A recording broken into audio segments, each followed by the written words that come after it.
नमस्कार, मैं हूं श्वेता झा और आप देख रहे हैं आज तक।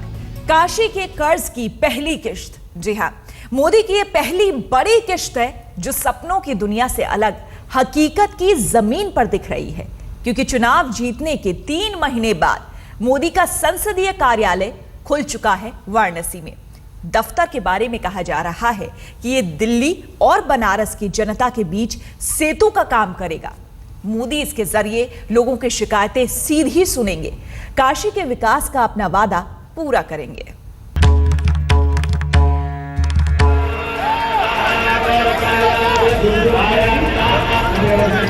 मोदी की इसी जुबान के साथ बनारस वालों को अच्छे दिनों की आहट पहली बार सुनाई दी थी।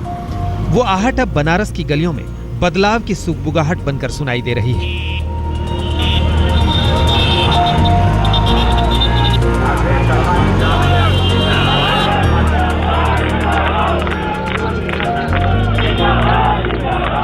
उसी सुगबुगाहट को आवाज देने काशी पहुंचे मोदी के सबसे विश्वसनीय सहयोगी और बीजेपी अध्यक्ष अमित शाह सिर्फ बनारस वालों के नाम मोदी का संदेशा लेकर नहीं, शक्ति और सत्ता के लिए नए केंद्र का उद्घाटन करने।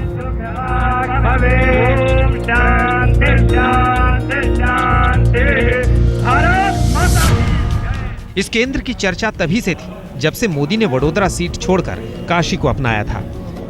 प्रधानमंत्री बनने के साथ मोदी काशी की जनता के जनप्रतिनिधि हैं, लिहाजा उनके स्थानीय दफ्तर का बनारस वालों को बेसब्री से इंतजार था। वो इंतजार इस उद्घाटन समारोह के साथ अब पूरा हो गया। मोदी बनारस में रहें या ना रहें, उन तक बनारस वालों की पहुंच हमेशा के लिए हो गई। ये कार्यालय के माध्यम से काशी की जनता की समस्याओं का निवारण की एक पद्धति शुरू होने जा रही है। ये कार्यालय काशी की जनता और मोदी जी के बीच में सेतु बनकर काम करेगा। ये कार्यालय काशी के विकास और प्रधानमंत्री कार्यालय के बीच में सेतु बनकर काम करेगा। बनारस में अपने स्थानीय दफ्तर के उद्घाटन के लिए नरेंद्र मोदी खुद तो नहीं आ सके, लेकिन इसके लिए तैयारियां जबरदस्त की गई थी।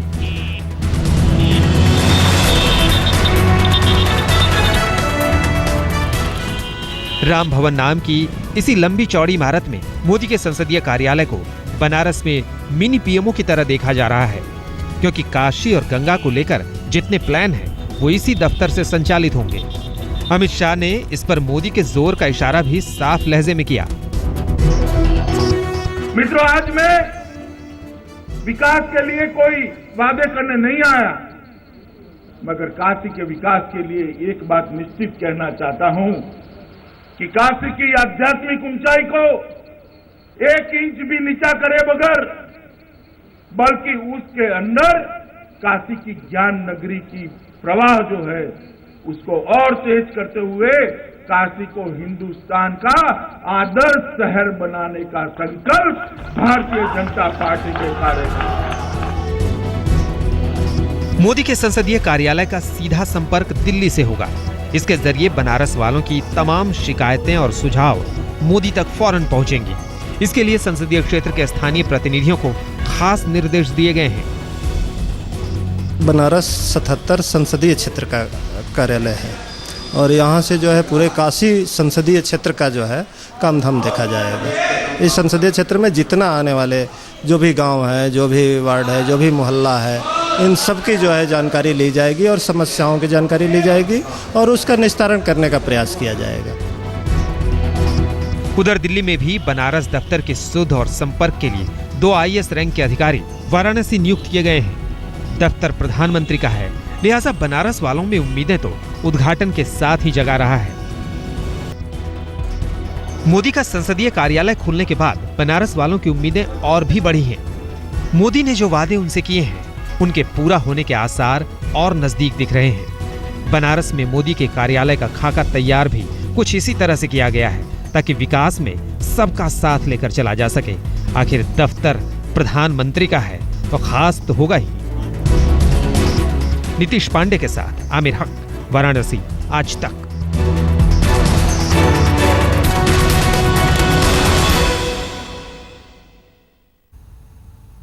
हर क्षेत्र में सांसद का दफ्तर होता है, इसे खोलना अनिवार्य भी होता है। लेकिन ये दफ्तर चूंकि नरेंद्र मोदी का है इसलिए चर्चा में है। इसकी वजह भी है, अपने संसदीय दफ्तर के कामकाज और संचालन का जिस तरह का खाका बनाया है मोदी ने, वो अपने आप में बेहद खास है, क्योंकि दफ्तर में व्यवस्था है मोदी से सीधे संपर्क की।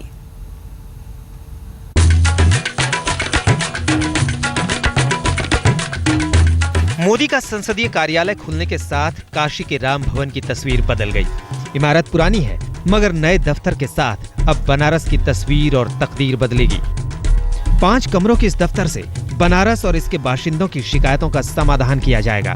संपर्क सीधा दिल्ली से होगा, लिहाजा कार्रवाई भी तेज होगी। पूरी तरह से हाईटेक इस कार्यालय में इंटरनेट से लैस कंप्यूटर और टेलीफोन सेवा की भी व्यवस्था की गई है। ये पहला वो कमरा होगा जहां पर जो अपनी शिकायतें लेकर, सुझाव लेकर आने वाले लोग हैं, अपनी समस्याएं लेकर आने वाले लोग हैं, उनको सुना जाएगा, उनसे मुलाकात की जाएगी। इसके बाद अंदर 4,500 स्क्वायर फीट का पूरा एरिया है इस दफ्तर का, जिसमें 2 हॉल शामिल हैं, जिनमें से एक लॉबी है, एक में बैठने की व्यवस्था है, 2 कमरे हैं, जिसमें से एक में मेहमानों के रहने का इंतजाम किया गया है और दूसरे में IT सेल खोला गया है, जहां कंप्यूटर पर सारी समस्याओं का डेटाबेस रखा जाएगा और उनका लगातार निवारण किया जाएगा। करीब 4,500 स्क्वायर फीट इलाके में कार्यालय और मीटिंग हॉल के अलावा एक गेस्ट रूम है, स्टाफ रूम है और किचन भी है। कुल मिलाकर काशी का मिनी PMO मोदी के सपनों का सैंपल है। इसके साथ दफ्तर में झलकियां हैं मोदी के सियासी सफर की, तस्वीरें मोदी के प्रधानमंत्री बनने से पहले और बाद की। इस लिहाज से देखें तो देखने में ही पूरा दफ्तर मोदीमय है। मोदी जी के प्रधानमंत्री बनने के पहले का सब चित्र दर्शाया गया है और प्रधानमंत्री बनने के बाद का भी चित्र दर्शाया गया है। इसको लगाने के पीछे कोई खास मकसद? बस दिखना है कि पहले हम क्या थे और आज हम क्या हैं। जहां तक कामकाज का सवाल है तो ये दूसरे सांसदों के कार्यालय से काफी अलग होगा।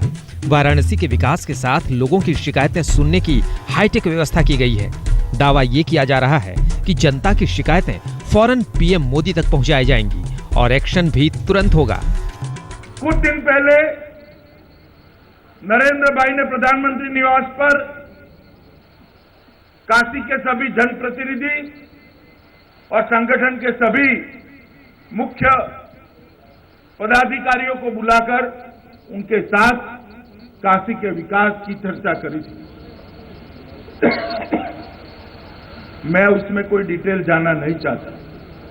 अगर काशी की जनता बजट ठीक से देख लेगी तो मालूम पड़ जाएगा कि आने वाले दिनों में काशी कैसा होने वाला है। बनारस के विकास का वादा तो मोदी खुद ही इतना कर गए हैं कि काशी वालों को भरोसा दे गए हैं कि अगर उतने ही पूरे हो जाएं तो शहर का कायाकल्प हो जाएगा। मोदी के सपनों के मुताबिक दुनिया के बेहतरीन टूरिस्ट स्पॉट में गिना जाने लगेगा बनारस। मोदी को PM बने 3 महीने पूरे होने वाले हैं।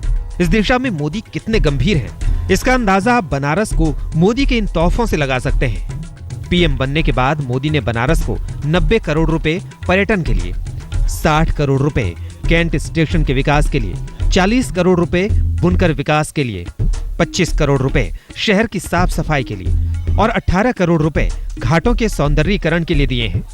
इसके साथ वाराणसी से दिल्ली के लिए स्पेशल ट्रेन की घोषणा की गई है। इनमें से कुछ वादे पूरे हो चुके हैं और कुछ पर पहल जारी है। संसदीय दफ्तर खुलने के साथ बनारस की जनता इसका पूरा हिसाब किताब रख सकेगी। योजना में देरी हो रही हो तो सीधा सवाल पूछ सकेगी।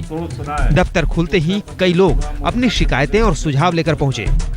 और बनारस में जिस तरह से गली मोहल्ले की स्थिति है, यहाँ पर कई गलियाँ ऐसी हैं जहाँ हम लोग जब से जन्म हुआ तब से देख रहे हैं कि वहाँ गाय और गली पूरी उनके कब्जे में रहती है। वो सब चीज़ें यहाँ सही हो तभी जाकर के सफाई, गंगा सफाई अभियान तब जाकर के सही होगा। किसानों को जो समस्या है, मेन है पानी, सेकेंड है बीज, वो उर्वरक समय पर मिलना चाहिए। किसान विज्ञान में कम नहीं है।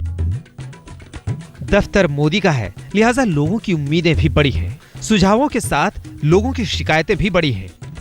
इनमें एक शिकायत तो आई है सफाई की, जो मोदी के तमाम दावों के बाद भी अब तक जस की तस है। ये हमने पूरा एक लेटर लिखा है पीएम प्राइम मिनिस्टर को, और जिसमें हमने डिस्कस किया है यहाँ की गंदगियाँ, यहाँ की जो गलियों में साफ़ सफाई नहीं रहती है, घाटों की दुर्व्यवस्था, इसके खिलाफ हमने लिखा है। और हम चाहेंगे कि प्रधानमंत्री जी हमारी पुकार को सुने और बनारस की जनता की ये पुकार को सुने और इसका समाधान। शहर की साफ सफाई के साथ लोगों की नजर मोदी के गंगा प्लान पर है। मोदी कहते रहे हैं, गंगा साफ होगी तो शहर की तस्वीर और तकदीर बदलेगी। प्रधानमंत्री बनने के बाद गंगा प्लान पर अमल करने के लिए 5 मंत्रियों का समूह बना चुके हैं मोदी, लेकिन हकीकत की जमीन पर गंगा की तस्वीर अब भी वही है। बस उम्मीद है मोदी का सपना पूरा होगा तो गंगा की तकदीर भी बदलेगी। नीतीश पांडे के साथ आमिर हक, वाराणसी, आज तक। चुनावी भाषणों से लेकर प्रधानमंत्री बनने तक काशी को लेकर मोदी ने तमाम वादे किए, भरोसे दिए। दुनिया के सबसे प्राचीन शहरों में से एक काशी कायाकल्प के साथ गंगा के उद्धार का वादा भी किया। बजट में इसके लिए खास व्यवस्था दी। 5 मंत्रियों को इसके लिए एक्शन प्लान तैयार करने की जिम्मेदारी सौंपी। अब संसदीय कार्यालय खुलने के बाद क्या मोदी के गंगा प्लान में तेजी आएगी? मां गंगा जो चीख चीख कर कह रही है, कोई तो मेरा बेटा है, कोई तो मेरा लाल है, जो मुझे इन गंदगी से बाहर निकाले। मोदी का वादा है गंगा के गंदले पानी में गुम हो रही संस्कृति को, उसकी विरासत को संजोने का। प्रधानमंत्री बनने के बाद मोदी ने पहला काम यही किया। जो प्लान बना है गंगा को लेकर, उसके मुताबिक गंगा को 4 हिस्से में बांटकर युद्ध स्तर पर काम शुरू किया जाएगा। मेरे लिए कुछ काम तय किए और जैसे जैसे मां गंगा मेरा मार्गदर्शन करती रहेगी, मैं उन कामों को पूरा करता जाऊंगा। मोदी के गंगा प्लान के मुताबिक साफ सफाई सुनिश्चित करने के साथ साथ जगह जगह बैराज बनाए जाएंगे, जल परिवहन की व्यवस्था की जाएगी। 5 मंत्रियों के साथ सलाह मशविरे और विशेषज्ञों की राय के बाद गंगा के चौतरफा कायाकल्प का खाका तैयार किया गया है। तीर्थ यात्रा, काशी जैसे शहरों की धार्मिक विरासत का पुनरुद्धार किया जाएगा। शहरों की साफ सफाई के साथ यात्रियों के लिए विशेष सुविधा होगी। पर्यटन, गंगा किनारे शहरों को पर्यटन स्थल के रूप में विकसित किया जाएगा। मोदी का वादा है कि काशी को वेटिकन सिटी जैसा टूरिस्ट स्पॉट बनाएंगे। ऊर्जा, शहर में बिजली की पर्याप्त व्यवस्था की जाएगी। कल कारखानों के कचड़ों का आधुनिक इस्तेमाल होगा। गंगा में जल परिवहन को बढ़ावा दिया जाएगा। नौका विहार जैसी सुविधाओं को आधुनिक बनाया जाएगा। आमिर हक, वाराणसी, आज तक।